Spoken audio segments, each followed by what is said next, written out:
Hello, my name is Robert Smith and I'm with New River Community College, and today we are looking at one of a series of videos on the chemistry of the atmosphere. And in these videos, for the most part, you'll find that the problem solving techniques are pretty much the same as when we were doing much more abstract work in generalized systems. But these are tailored to phenomena that are seen in atmospheric conditions, specifically the chemical species that are in the atmosphere. So we're looking at nitrogen, oxygen, argon, and other species like that, water, methane, and so on and so forth. So the in this case, what we're looking for is the maximum wavelength of a photon that's emitted during the dissociation of molecular nitrogen, which is the most abundant species in our abundant chemical species in our atmosphere. So, what are auroras anyway? Well, when the sun undergoes a solar flare, which is the result of many complex physical attributes that we won't get into so much, but really it's a lot having to do with its magnetic field. But these solar flares, they emit many electrons and protons and neutrons, um, mostly electrons and protons, and they do all kinds of things to our planet, like disrupt radio communication and things like that. But one of the things that it does also is it enters the atmosphere and it ionizes the atmosphere. So that means that it takes an electron from a ground state. So you could have a ground state, we'll call it GS, and it promotes it to an excited state. So this electron goes to here, and that electron is unstable and in its excited state, so it wants to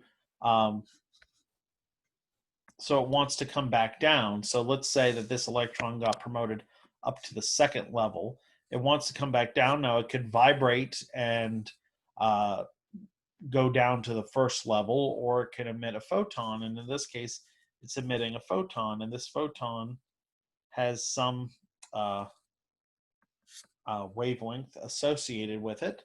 And so what we're looking at essentially is what are called the aurora borealis or the aurora australis.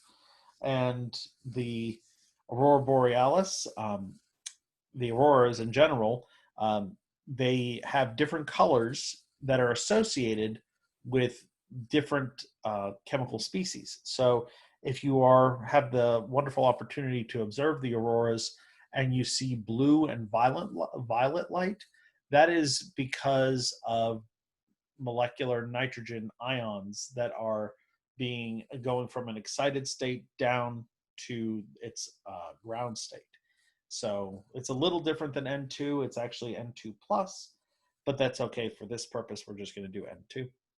And but that emits a blue and violet light. So now we're trying to see what kind of light it could actually emit maximally. So like if it was going all the way up to the highest excited state that it could, and then it went all the way down. So that would give us our largest wavelength, which is the largest wavelength is associated with the least amount of energy. So we want to calculate that. And to do so, we simply take our bond enthalpy here, and we want to convert it into units that are useful to us, which is simply joules, not joules per mole, kilojoules per mole. So we take 945.3 kilojoules per mole, and we're going to multiply it by 1 mole per Avogadro's number, 6.0.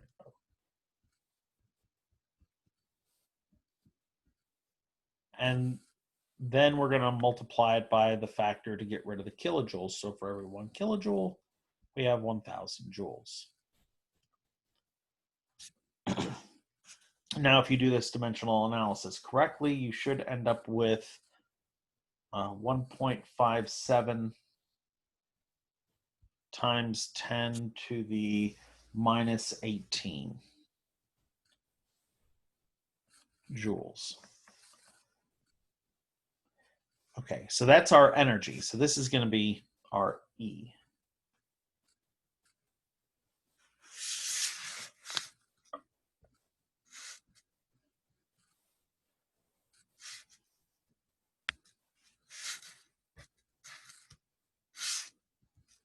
So E is equal to 1.57 times 10 to the minus 18 joules. So now we're going to use the formula that E is equal to mu times H, where mu is our frequency and H is our Planck's constant.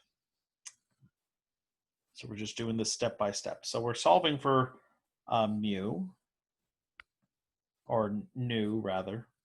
We're solving for nu, which kind of looks like a V.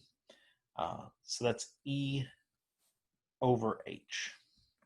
So it's 1.57 times 10 to the minus 18 joules, and over Planck's constant, which is 6.63 times 10 to the minus 34 joules seconds. This will give us per seconds, which we'll write as hertz. So mu, or nu rather, is 2.37 times 10 to the 15th hertz. So that's our frequency. And then we want to associate that with a wavelength. So we also know that wavelength times frequency is equal to the speed of light in a vacuum. So we're going to assume vacuum conditions, which, you know, is fairly accurate at the ionosphere, which is where this is occurring. So this is acceptable for our purposes. So lambda is equal to C over nu. And so that means that lambda is equal to 3.00 times 10 to the 8th power meters per second over 2.37 times 10 to the 15th per seconds, or hertz. And that gives us 1.27 times 10 to the minus 7 meters, which is like saying 127 nanometers. So this one is not exactly like our previous one. This one's not an N2 plus, it's just N2. So it's only going to emit in the violet spectrum, or the ultraviolet spectrum. So you may see it as a very faint purple, or you may not see it at all.